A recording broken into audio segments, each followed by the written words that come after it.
Shalom bien-aimés dans le Seigneur, nous sommes dans la joie de nous retrouver pour notre méditation quotidienne au pied du grand roi.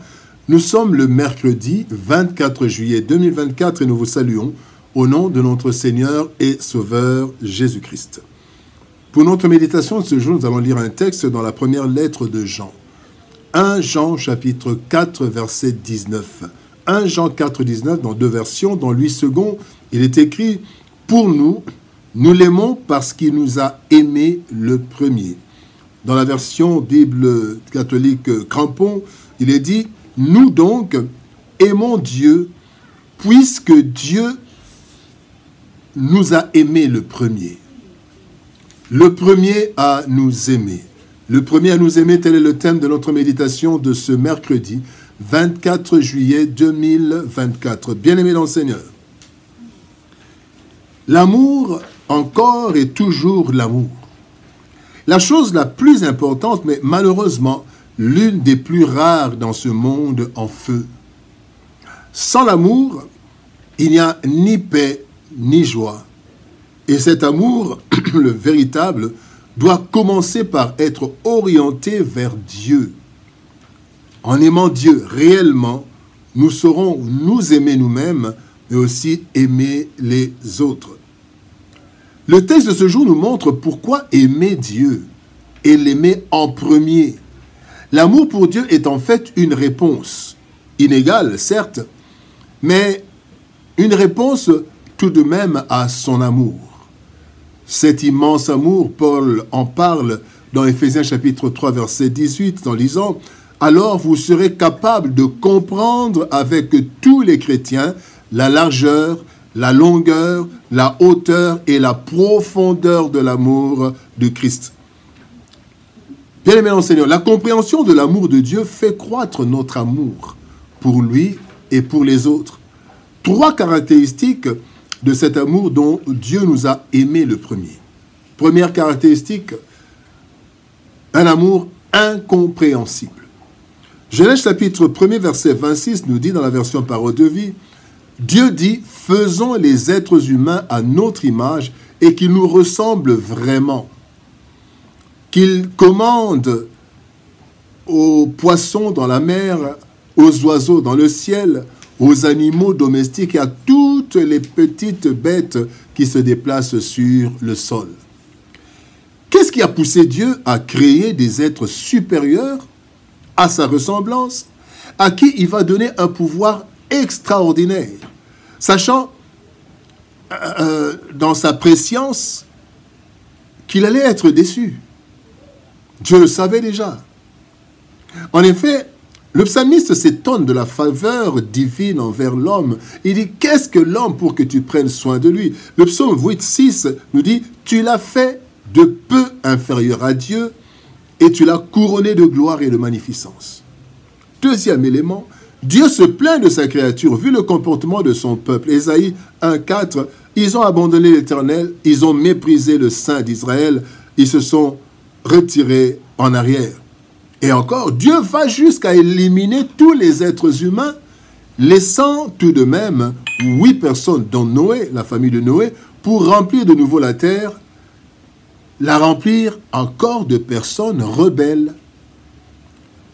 Comment comprendre alors cet amour sans intérêt de Dieu pour une créature à problème, qu'est l'homme? Nous ne comprendrons jamais cet amour qui s'est manifesté en premier pour l'humanité. Dieu nous a aimés le premier. Deuxième caractéristique, l'amour de Dieu, c'est un amour incommensurable, sans limite, sans mesure. Jean 3,16 nous dit, en effet, Dieu a tellement aimé le monde qu'il a donné son Fils unique, afin que quiconque croit en lui ne périsse point, mais ait la vie éternelle. Ne pas détruire l'humanité, nous pouvons, sans le comprendre, l'accepter, mais avec des limites. Cependant, l'amour de Dieu est sans limite, le conduisant à sacrifier son Fils unique, totalement innocent à la dérive humaine, pour sauver des êtres qui, en fait, ne le méritaient pas. Après plusieurs tentatives, avec des patriarches et des prophètes pour ramener le cœur des humains à lui, l'amour de Dieu ne s'est pas fatigué, ne s'est ni fatigué ni arrêté. Et ayant vécu les réalités de ce monde dans la chair, l'amour de Christ n'a pas dit « trop, c'est trop » ou « pas jusque-là ». Terme humain fréquemment utilisé pendant les déceptions face au comportement de certains. Au contraire, Christ, il s'est abaissé jusqu'à devenir un simple homme, lui qui est fils de Dieu et Dieu. Philippiens chapitre 2 verset 7, il dit « Mais s'est dépouillé lui-même en prenant une forme de serviteur, en devenant semblable aux hommes et ayant apparu comme un simple homme. » Deuxièmement, Christ a aimé sans limite. Jean 13, 1 nous dit « Ayant aimé les siens qui étaient dans le monde, mit le comble à son amour pour eux. » Il mit le comble. Il dépasse même ce qu'on pouvait imaginer. Troisième chose, Christ s'est humilié lui-même, se rendant obéissant jusqu'à la mort, même jusqu'à la mort de la croix. Bien-aimé, un amour incommensurable. On ne peut pas mesurer un tel amour, sans limite. La troisième caractéristique de l'amour que Dieu a manifesté en nous, en premier, amour éternel.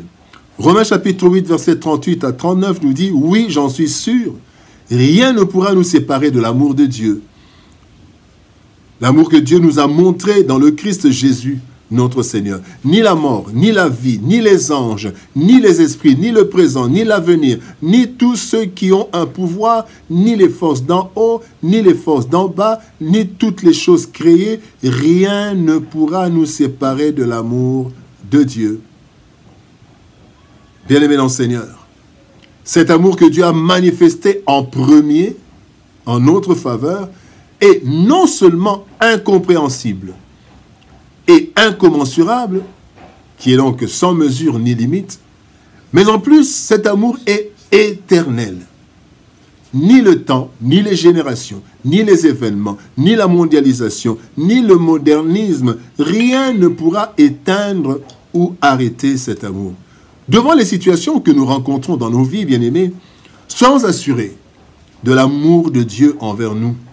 Dieu étant éternel, ayant manifesté en premier son amour pour nous, en toute conscience et connaissance, il nous fera bénéficier de cet amour pendant notre séjour sur la terre, après notre mort en attendant le royaume, à notre résurrection et à l'enlèvement, la résurrection à l'enlèvement, mais aussi à notre entrée dans le repos éternel de son royaume, qui nous prépare, selon qu'il est écrit, bien-aimé, dans Jean 14, 3, « Et lorsque je m'en serai allé et que je vous aurai préparé une place, je reviendrai et je vous prendrai avec moi, afin que là où je suis, vous y soyez aussi. » Pourquoi? À cause de l'amour. Et aussi, Apocalypse 3, 12 nous dit, « Celui qui vaincra, je ferai de lui une colonne dans le temple de mon Dieu, et il n'en sortira plus. » Pourquoi? À cause de l'amour. Bien-aimé, notre amour pour Dieu n'est pas une faveur que nous faisons, mais juste la faible réponse à son amour lorsque nous considérons les trois grandes dimensions de l'amour de Dieu. Dieu nous a aimés le premier, lui qui n'avait pas besoin de nous pour être Dieu. C'est un amour incompréhensible. En plus, il nous accorde un amour sans mesure qui conduit son Fils unique Jésus-Christ à la croix pour notre salut, afin que son amour éternel s'exerce sur nous à l'infini. Seul Dieu peut aimer ainsi et c'est lui qui mérite notre amour sans limite que nous exerçons sur lui à travers les autres. Il nous a aimés le premier, alors qu'il soit pour nous le premier à être aimé par nous. Prions. Père, nous te bénissons et te rendons grâce pour ton amour et ta bonté. Merci Père. Parce que c'est toi, Seigneur de gloire, qui nous a aimés le premier. Quand nous ne savions pas encore quoi que ce soit, quand nous étions dans la boue, Seigneur, tu nous aimais déjà. Avant même que nous soyons nés, tu nous aimais déjà. Tu es le premier à nous avoir aimés d'un amour incompréhensible. Parce que nous ne comprenons pas pourquoi tu nous as créés à ton image, à ta ressemblance. D'un amour incommensurable. aller jusqu'à donner ton Fils unique Jésus-Christ, à le sacrifier, un amour éternel que rien ne peut altérer. Seigneur, merci. Merci pour ton amour. Cet amour que tu as manifesté envers nous en premier. Et aide-nous, Seigneur, au Dieu de loi. En retour, nous n'avons pas grand-chose à te donner, mais te donner cet amour qui n'est pas aussi grand que le tien. Mais aide-nous, mets dans nos cœurs de l'amour pour toi, en réponse à ton amour. Bénis ta parole éternelle et bénis ton peuple. Au nom de Jésus-Christ, nous avons ainsi prié.